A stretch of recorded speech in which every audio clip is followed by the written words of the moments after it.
നിങ്ങളുടെ ഇഷ്ട പരമ്പരകൾ എക്സ്ക്ലൂസീവായി സൺ നെക്സ്റ്റ് ആപ്പിലൂടെ തികച്ചും ഫ്രീ ആയി. ഇപ്പോഴേ ആപ്പ് ഡൗൺലോഡ് ചെയ്യൂ.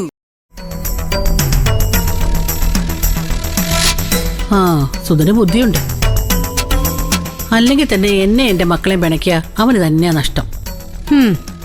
ഏതായാലും ആന്റിയുടെ സഹായത്തിന് ഒരാളെ കിട്ടിയല്ലോ. പുള്ളിക്കാരന് പ്രത്യേകിച്ച് ഒരു ജോലി ഇല്ലാത്തതുകൊണ്ട് ആന്റിയുടെ കൂടെ എന്തിനു നിന്നോളും. സുധനും അതുകൊണ്ട് മെച്ചം ഉണ്ടാവും ഹർഷേ.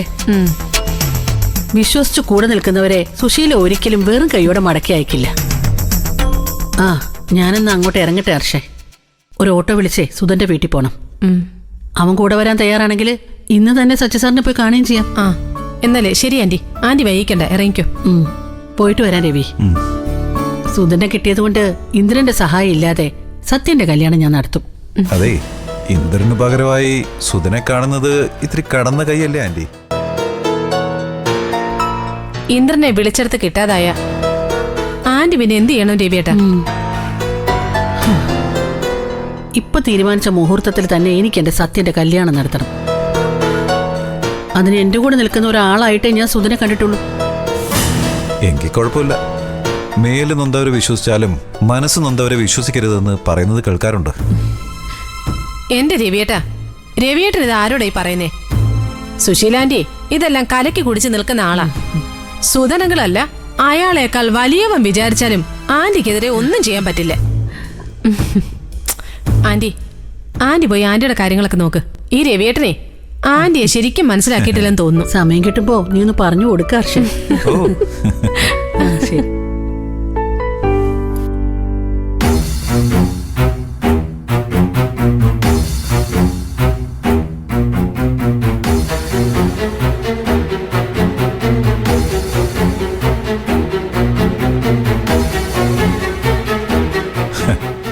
സുധനെ ആരാണ് വീണ്ടും കടത്തിലിറക്കിയെന്ന് ഇവർക്കാർക്കും അറിയില്ലല്ലോ. അതറിയാൻ പോകുന്നതേ ഉള്ളൂ.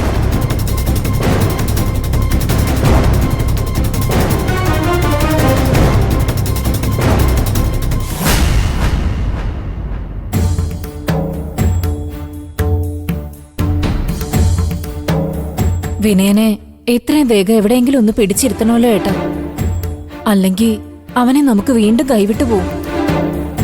അവനെ നമ്മൾ എവിടെ പിടിച്ചിരുത്താനാ ലതികെ? അവൻ ഇഷ്ടപ്പെട്ട ജോലി അവൻ കണ്ടുപിടിച്ചില്ലേ? അതിൽ കയറി പറ്റാൻ വേണ്ടി അവൻ ആവുന്നത്ര ശ്രമിക്കുന്നുണ്ട്. അത് പരാജയപ്പെട്ടാലുള്ള അവസ്ഥയെ ഞാൻ പറയുന്നത്. ഒരുപാട് പ്രതീക്ഷിച്ചിട്ട് അത് കിട്ടാതെ വന്നാ അവന്റെ മനസ്സ് വീണ്ടും മാറുമെന്ന എന്റെ പേടി. അങ്ങനെ പേടിക്കൊന്നും വേണ്ട. അവന്റെ മനസ്സിലിപ്പോ ചില ലക്ഷ്യങ്ങളുണ്ട്. അതിലേക്കെത്താൻ ഒരു മാർഗം അല്ലെങ്കിൽ മറ്റൊരു മാർഗം അവന്റെ മുന്നിലേക്ക് തെളിഞ്ഞു വരും. ചീരുവിന്റെ കുടുംബം വിനയന് വേണ്ടി എന്തെങ്കിലും സഹായം ചെയ്യുമെന്ന് ഏട്ടന് തോന്നുന്നുണ്ടോ? എനിക്ക് തോന്നുന്നത് അനന്തമാഷ വിനയന് മുഖം കൊടുക്കാതെ മാറി നിൽക്കുവാണെന്നാ. അല്ലാതെ എവിടെ പോവാനാ? മാഷിന്റെ കാര്യത്തിൽ നമ്മൾ അങ്ങനെ സംശയിക്കേണ്ട കാര്യമില്ല ലതിക.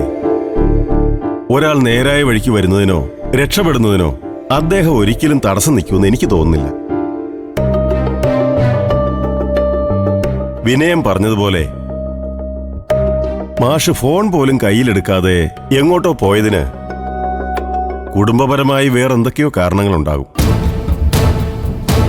അദ്ദേഹം സ്ഥലത്തുണ്ടായിരുന്നെങ്കിൽ വിനയന്റെ കാര്യത്തിൽ എളുപ്പം പരിഹാരമുണ്ടായേനെന്ന എന്റെ മനസ്സ് പറയുന്നു. നമ്മുടെ സമയദോഷം ഇതുവരെ തീർന്നില്ലാന്ന് തോന്നുന്നു. അല്ലെങ്കിൽ ഈ സമയത്ത് തന്നെ മാഷിന് പോവാൻ തോന്നൂ. എത്രയും വേഗം അദ്ദേഹം ഒന്ന് തിരിച്ചു വന്നാൽ മതിയായിരുന്നു. ദാസാറും രഘുവും വിനയനെ പരമാവധി സപ്പോർട്ട് ചെയ്യും.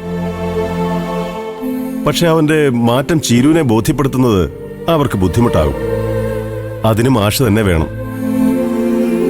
കോടതിയിലിരിക്കുന്ന കേസ് പിൻവലിക്കാൻ മഞ്ചാടിയുടെ സമ്മതമല്ലേ ഏട്ടാ വേണ്ടത്? അവളെ പറഞ്ഞ് മനസ്സിലാക്കാൻ ദാസാറിന് രഘുവിനും പറ്റില്ലേ? അവർക്ക് പറയാനേ പറ്റുള്ളൂ ലതികെ. തീരുമാനമെടുക്കാൻ മാഷ് തന്നെ വേണ്ടിവരും.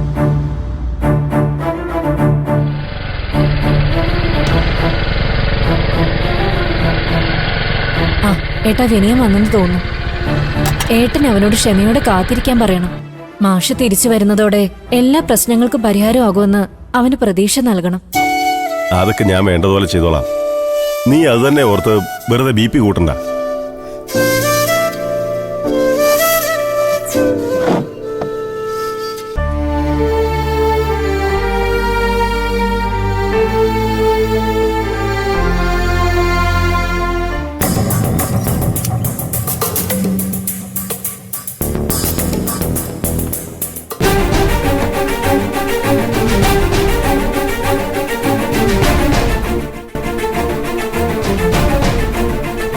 ഇവനായിരുന്നു. ഇവന്റെയൊക്കെ ഏർപ്പാട് തീർത്തു കിട്ടുന്നാണല്ലോ വിനയം പറഞ്ഞത്. ആ നിക്ക് നിക്ക് നിക്ക്, എങ്ങോട്ട് പോവാ? അങ്ങോട്ട് പോ. വിനയന്റെ കാര്യത്തിൽ അവന്റെ അമ്മ കുറച്ചൊന്ന് സമാധാനപ്പെട്ട് വരിക. അതിനിടയിൽ വീണ്ടും കയറി വന്ന് ആ പാവത്തിനെ കൊലയ്ക്ക് കൊടുക്കരുത്.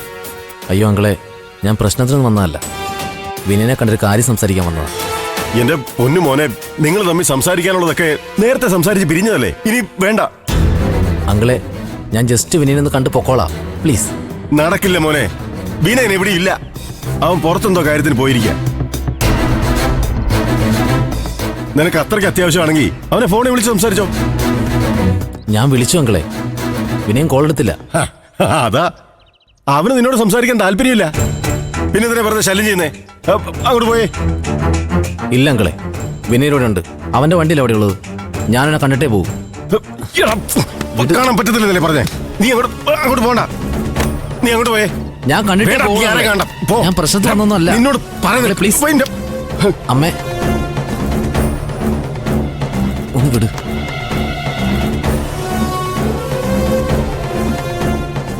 അമ്മേ, അമ്മ പേടിക്കണ്ട. ഞാൻ വിനയനെ പോലെ പ്രശ്നങ്ങൾക്കൊന്നും പോവാതെ നല്ല രീതിയിൽ ജീവിക്കാൻ തീരുമാനിച്ചിരിക്കുക. എന്നെ അമ്മ സ്വന്തം മോനെ പോലെ കാണണം. മതി മതി. സ്വന്തം മോനെ കൊണ്ട് അവള് പരമാവധി അനുഭവിച്ചു. ഇനി മറ്റൊരു സ്വന്തം മോനെ അവക്ക് വേണ്ട. വിനയം വരുന്നതിന് മുമ്പ് നീ പോവാൻ നോക്ക്. അമ്മേ. പോയേ. അമ്മേ, അമ്മേ, ഞാൻ വിനയനെ ഒന്ന് കണ്ടിട്ട് ഉടനെ പൊക്കോളാം. അമ്മ എന്ന് അവനെ ഒന്ന് വിളിക്ക്, പ്ലീസ്. വിനയൻ ഇവിടെ ഇല്ലെന്ന് ഏട്ടൻ പറഞ്ഞില്ലേ? ഞാൻ 100 വട്ടം പറഞ്ഞതാ, കേക്കണ്ടേ? വിനയന്റെ വണ്ടി ഇവിടെ കണ്ടതുകൊണ്ട് അവൻ ഇവിടെ ഉണ്ടെന്നാ ഇവന്റെ വിചാരം. ആഹാ, അപ്പൊ വിനയൻ വണ്ടി എടുക്കാതെയാണ് പോയത്? ആയിരിക്കും. ഞാനൊന്നും ശ്രദ്ധിച്ചില്ല.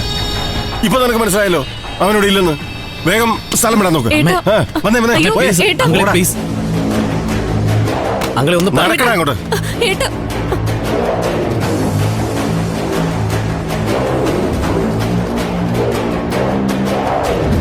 ഏട്ടാ, അവനെ ഒന്ന് കണ്ടിട്ട് പോയിക്കോട്ടെ.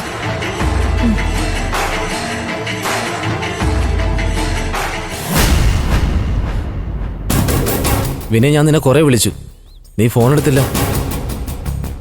ഞാൻ ആ ജംഗ്ഷൻ വരെ പോയതാ, ഫോണ് കയ്യിലെടുത്തില്ല. നീ എന്തിനാ വീണ്ടും എന്നെ അന്വേഷിച്ച് വന്നത്?